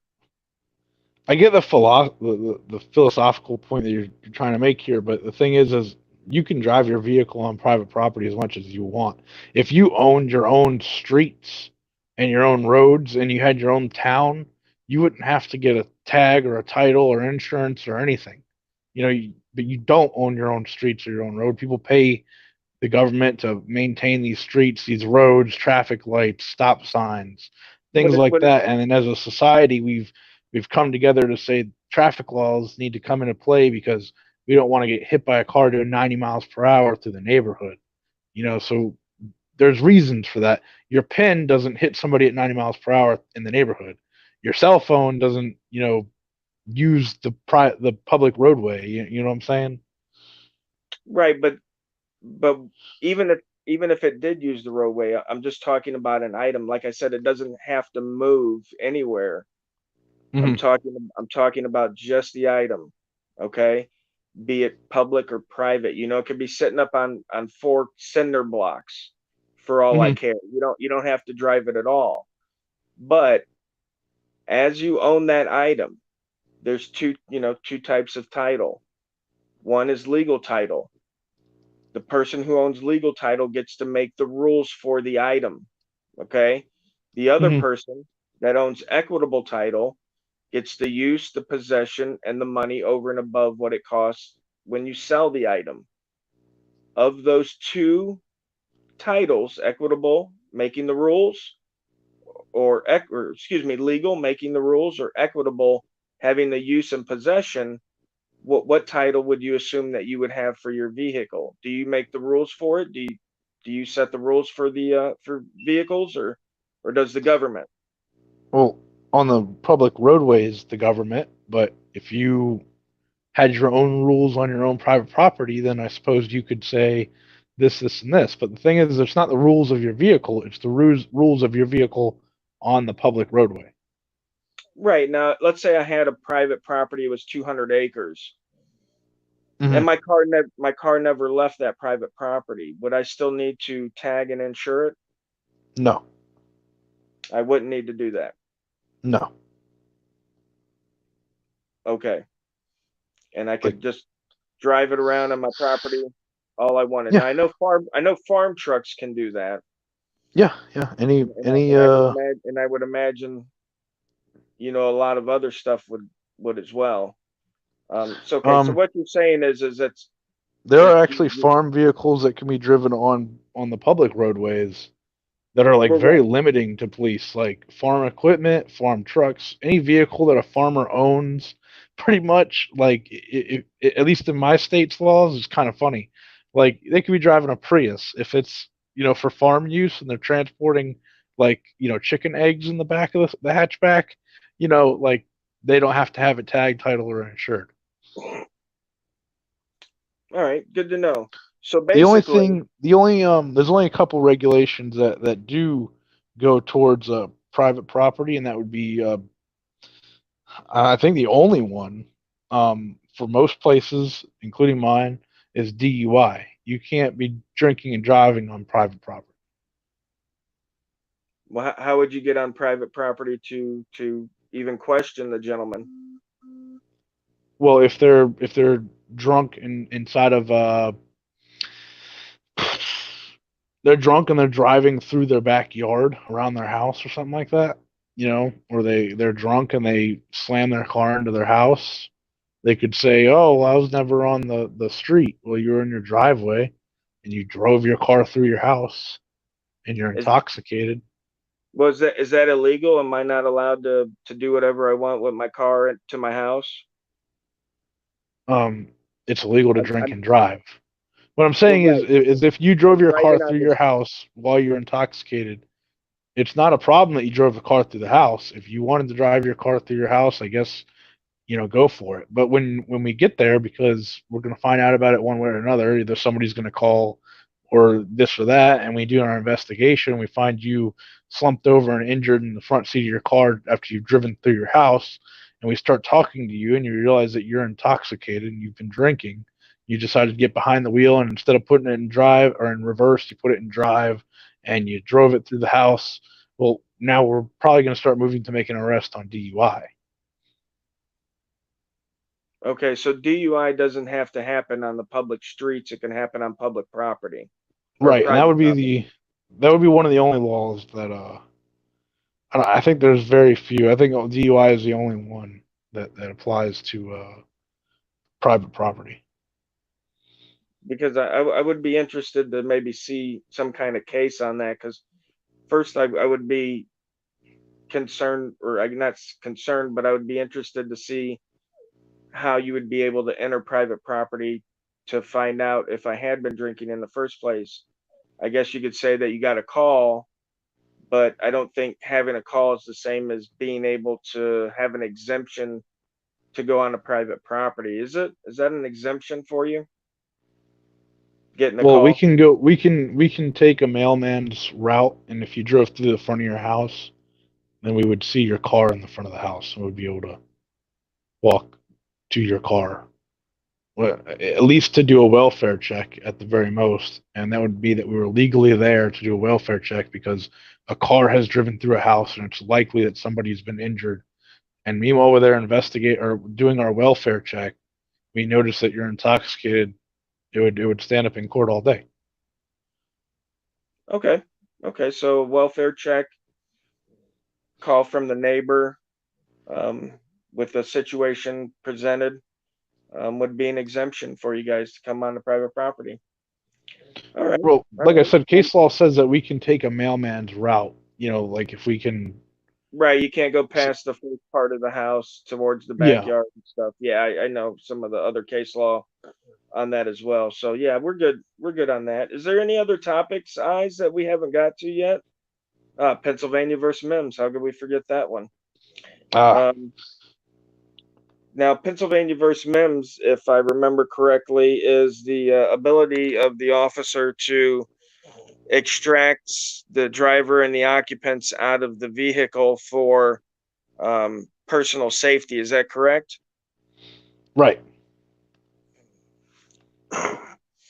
Okay. Once the people are out of the vehicle, does this case law here give you the authority to ID all the people in the vehicle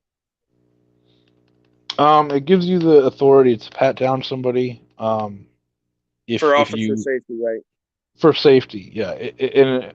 Um, it it can be interpreted different ways. The way that I interpret it, is if you have a reason to pat them down, like you see a bulge or something like that. Um, so it was found that it is a violation of the Fourth Amendment, but it's such a less intrusive in violation, that they've already been stopped for a crime, which is the traffic violation, which, some people would say that's not a crime, it's a violation, but it's a crime. It's in the criminal law book, it's a crime. Um, so they're detained for that. Um, Depending on whether they're going to get a ticket or not, it's not intrusive enough of the Fourth Amendment to being that they've already been detained. It's kind of like there are certain rights that you can take away. So like I can take away your freedom of movement while you're under arrest and put you in the back of my patrol car and stop you from moving, but I can't take away your Fifth Amendment right or your First Amendment right or your right to life. Pretty much, I can't do that because you're under arrest, but I can take away certain rights. Okay. All right.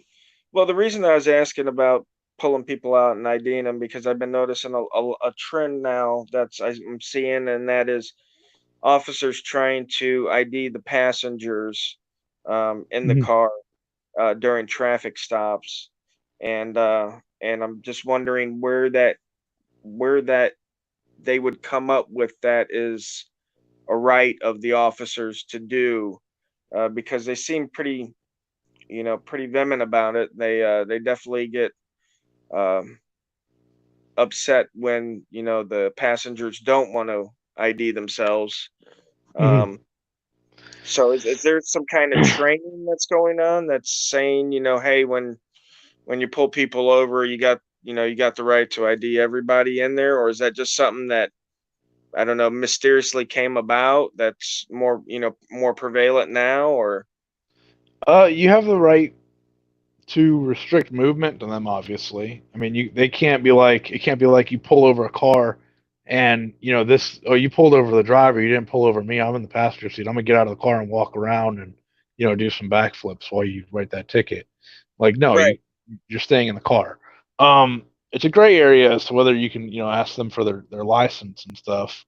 Like I said, it's prone to interpretation. I mean, if you can articulate it why you want that license, I suppose you'll be fine. Like maybe that dude looks like somebody that there may be a warrant out for that you see.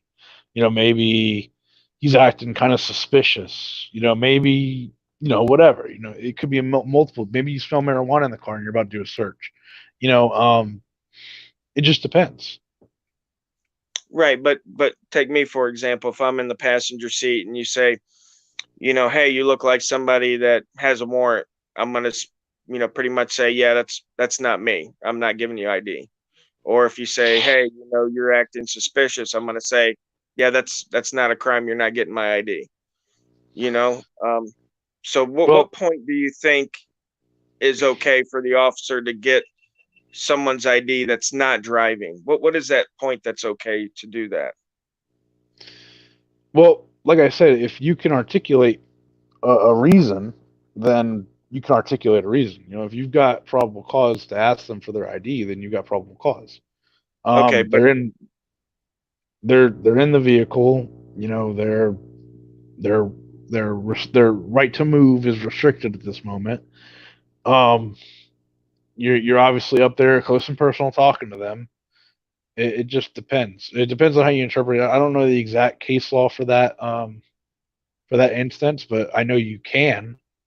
If you wanted to take it to court and they wanted to push the issue and you draw the line in the sand saying, I'm not giving up my ID, and the officer says, well, I'm going to step right over that line and you're going to go to jail for obstruction and, this and that, then it is what it is. Then it'll go to court and they'll have to figure it out there. And when the officer gives his blurb on, well, I just wanted his ID because I felt like it. Or he could say, well, I wanted his ID because he looked like this guy in the bolo, and I didn't want to tell him that's why I wanted his ID because he might, think that I know who he is or know that I know who he is now and then freak out or something. I don't know. So it just depends. Each case is different. That's why they got the term case by case basis. right. No, I understand that. All right. Well, is there any more topics, eyes that we haven't discussed yet?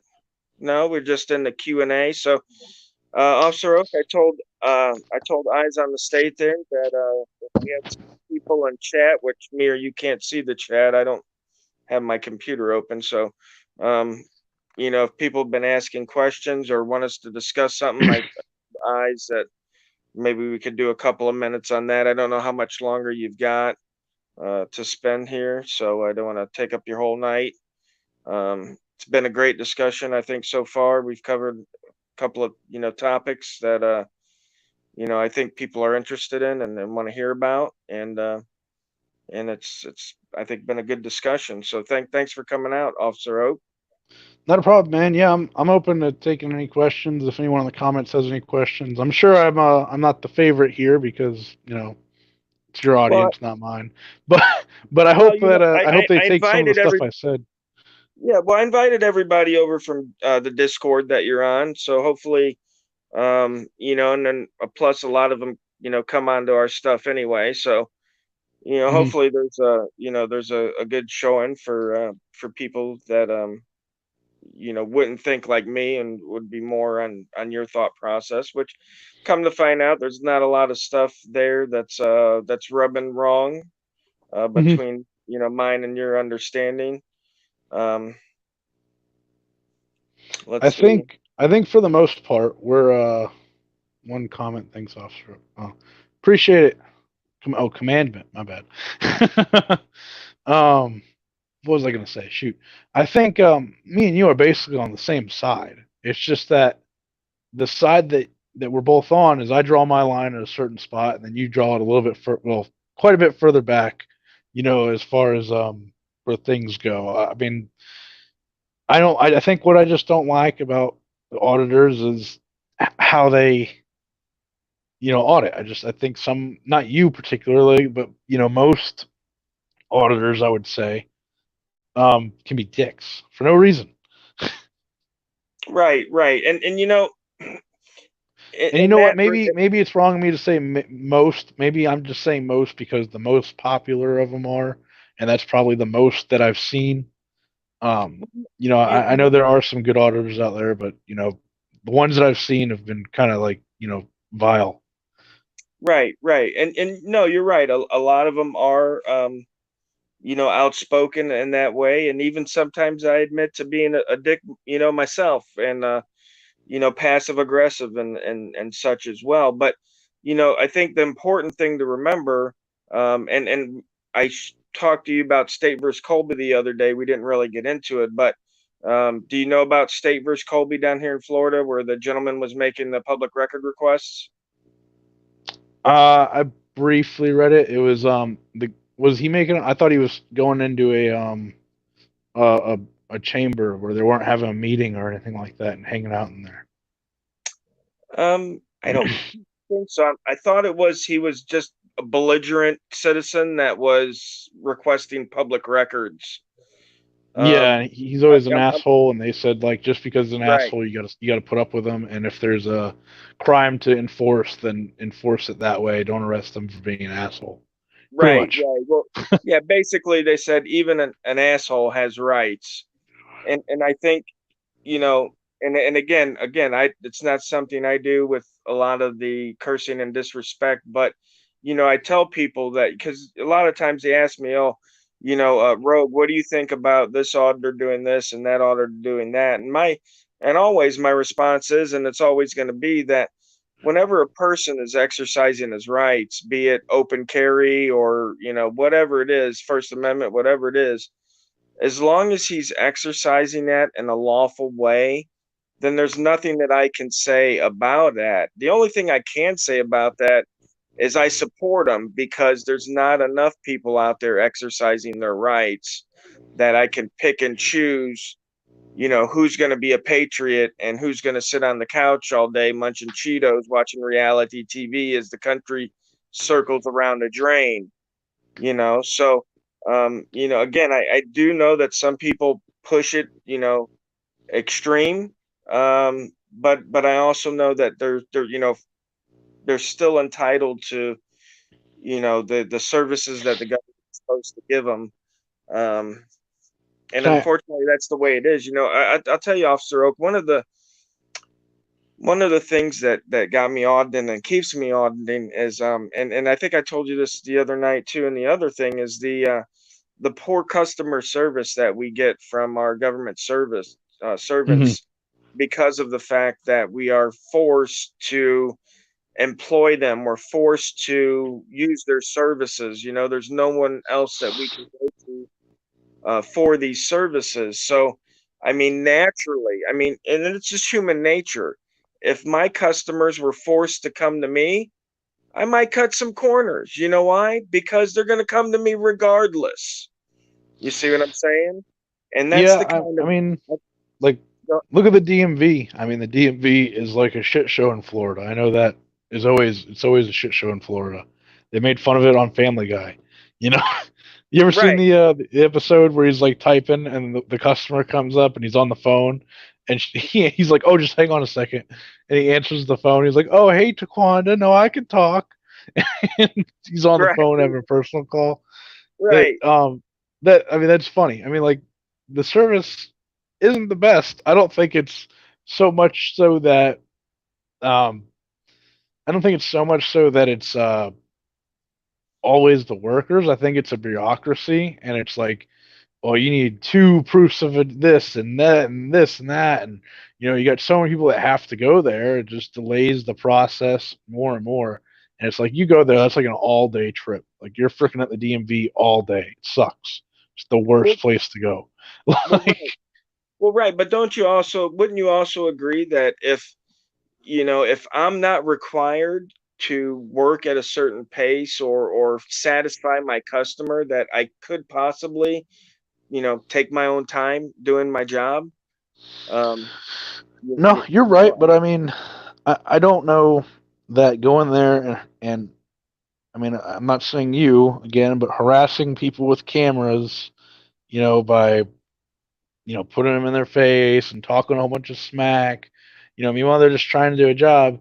I don't think you're always getting the bad people. I think sometimes you're getting the good people who now think, look at this asshole. He's here fucking with me for no reason. right, right. Well, let me ask you this. When you put out a cop car on the street, I don't know if you do it in your area, but when the police put out a cop car on a busy street and just leave it parked there, does that catch any speeders? It doesn't catch them, but it slows people down. So if people were doing stuff they shouldn't be doing, if they were lollygagging around, if they were stealing paper clips or something of that nature, and people came in with a camera, and even though they didn't catch them at that moment, do you think it might give them pause and say, "Wait a minute, people are watching me now"? Um, it might, but I think more or less it just delays it delays it stops them from working and diverts their attention to you, and now makes the whole it stops the whole system. Would you mind if I answer Liberty Bird's question? No, go ahead. Oh shoot, I lost it. Just went away. Okay, Eyes, put up Liberty Bird. There you go.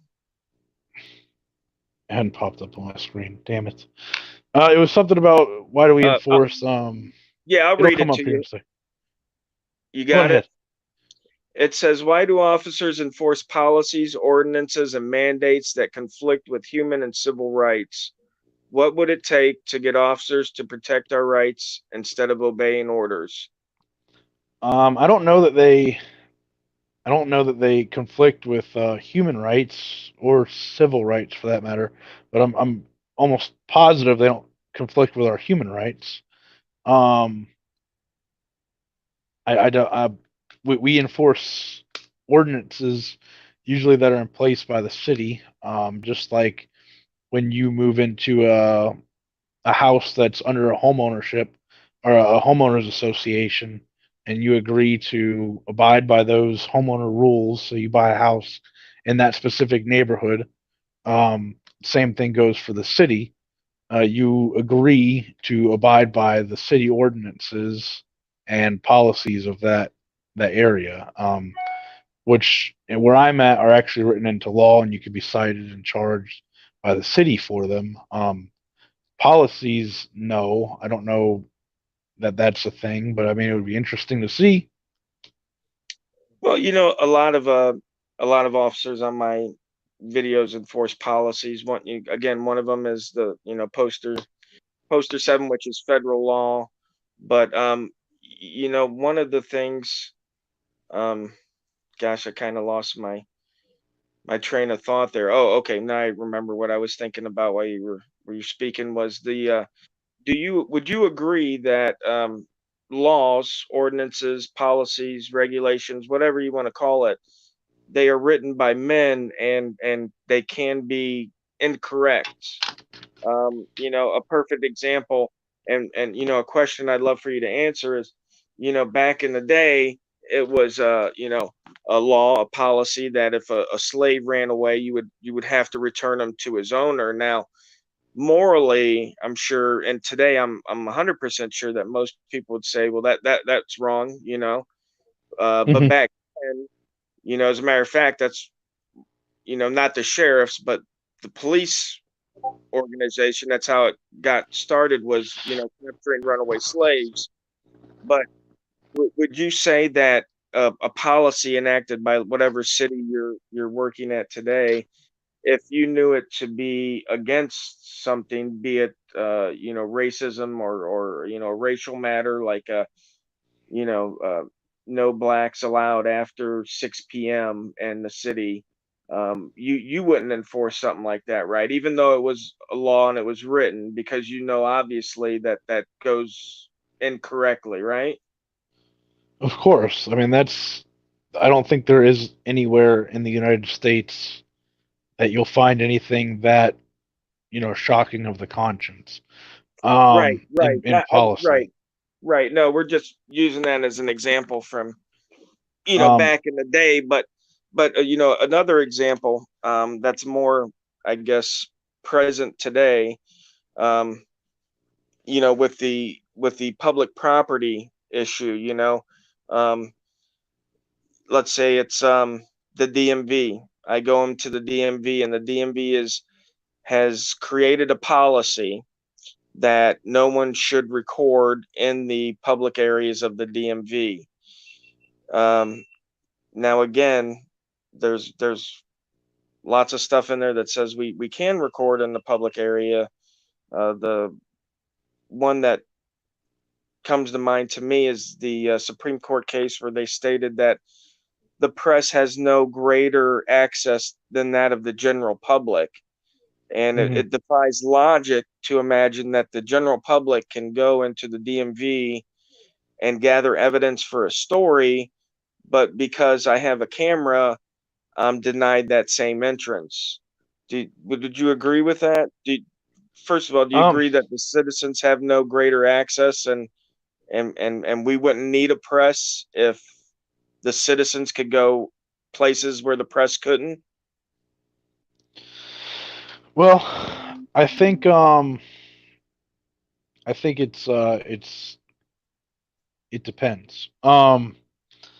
If we're talking about like I don't know about the DMV, but I know the post office has the poster 7 that also says, people can you can film here but if you're told you can't by, we had discussed it the other day by an authorized person. What was it? An authorized Yeah, an authorized person, or if there was a security sign, or Mhm. if there was a court order or a federal rule. Mhm. And again, we didn't see anything other than the authorized person that came out there. Um, Mhm. but just, I mean, just logically, um, but and again, there's other instances like the time, place, and manner restrictions that a lot of them try to say, well, you're in a non-public forum, and it's time, place, and manner restrictions and that kind of stuff. Um, Mhm. it still very much equates to being where a citizen can be, because I mean, to me, if one of the constitutional importance of free press is to keep track of our government, and the citizen can go into the government buildings and gather information, but the Mhm. press can't, then it seems like there's really no need for press. The Well, citizens get more information. at the end of the day, I mean, it's it's up to society on how we do things. If everyone thought like you and everyone was like, I see no reason why we couldn't do that, then it would be that way. We would write it into law and we'd say, the press can go anywhere they want. They could go into the back of the postal office and everything. They could go wherever they want. But there are areas where there are limitations. Just like we found it was reasonable Well, for the for citizens and press, right? For citizens and the press. right. I'm just making an analogy here. But pretty much like I'm saying is where am I at now? Daggum.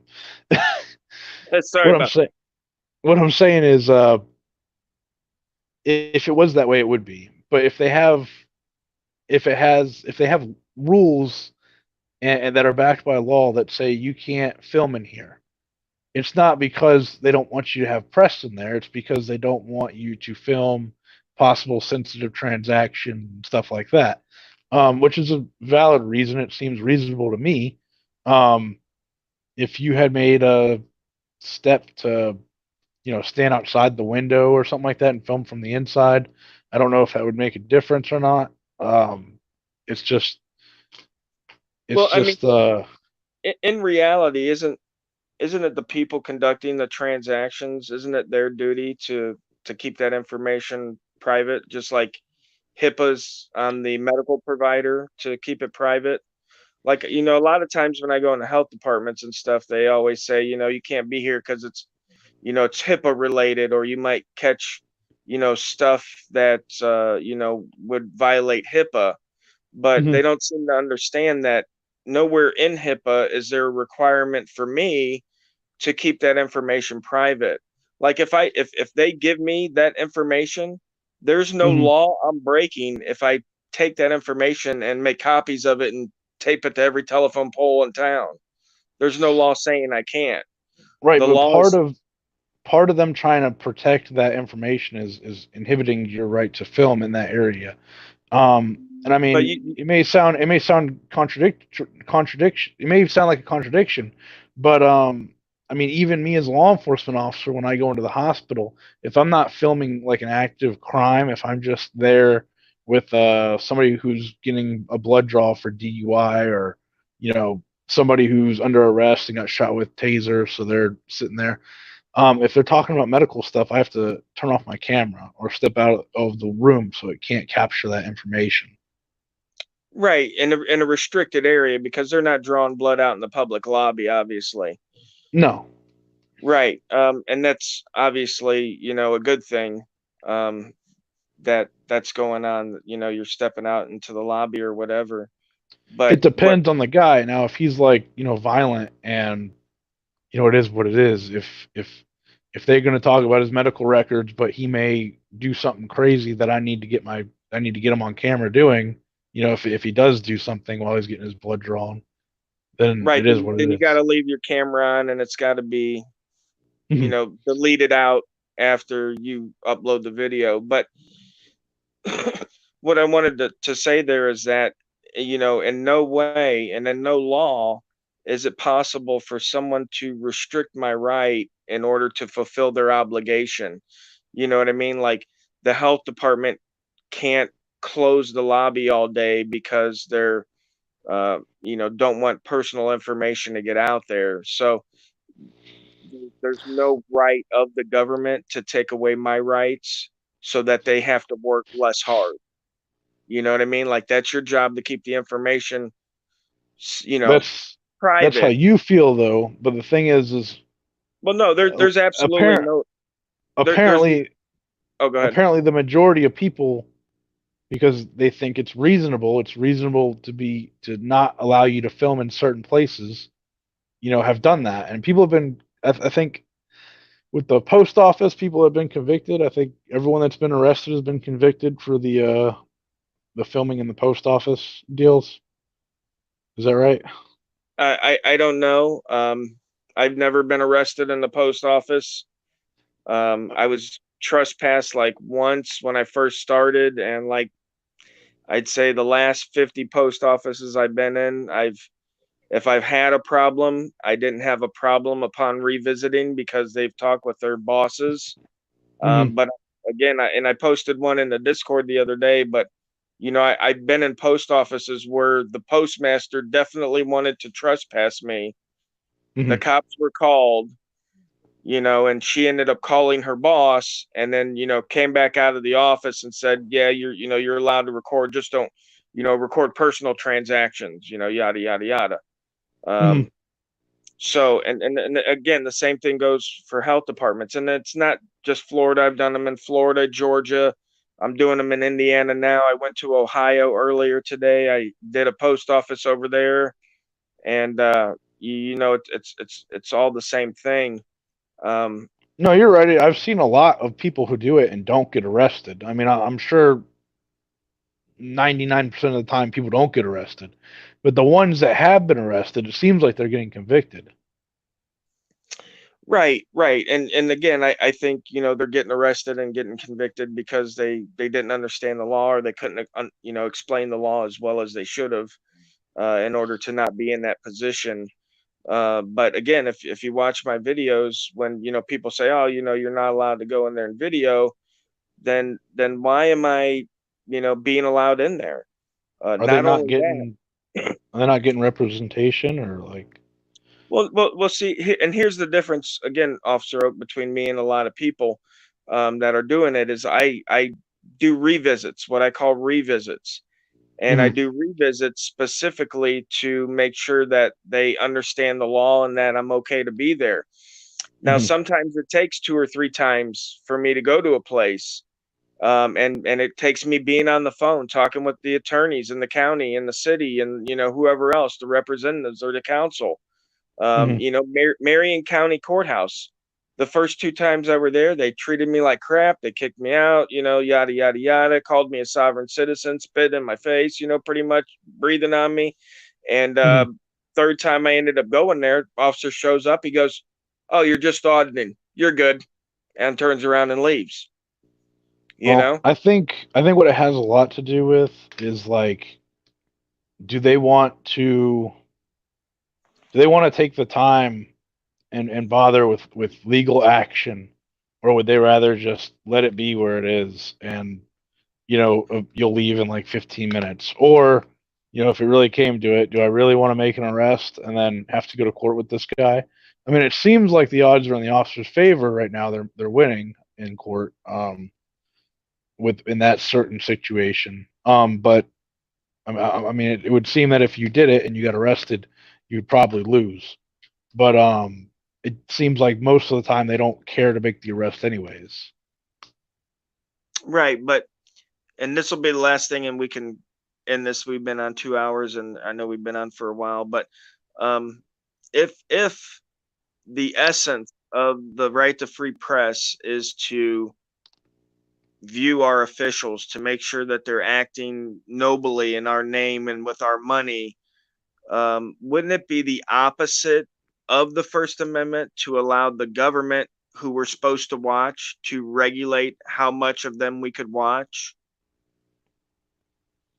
I suppose so, but like I said, that's for the people to, if it came to it and you wanted to revolt and say, hey, we want to, people are getting convicted of this, we don't think it's right, we want, to change this, then you could. But I don't think enough people have stood up and decided to do that yet, or maybe, it's your voice just isn't being heard. I don't know. All right. Well, again, I want to thank you, Officer Oak, for coming on, and I want to extend to you an invitation to come back on again sometime, and if you'd like, and discuss more of whatever you'd like to discuss with me. Um, Sounds good, man. I appreciate you guys having me. Like I said, I will go on a live and talk to anybody about anything that is within the scope of what I know about. Well, even if I don't know about it, I'll talk to you about it. You just got to tell me about it first. But I Right, right. appreciate you guys having me, and like I said, anytime. All right. Well, thanks again, Officer Oak. All right, y'all take care. Have a good night. You too, sir.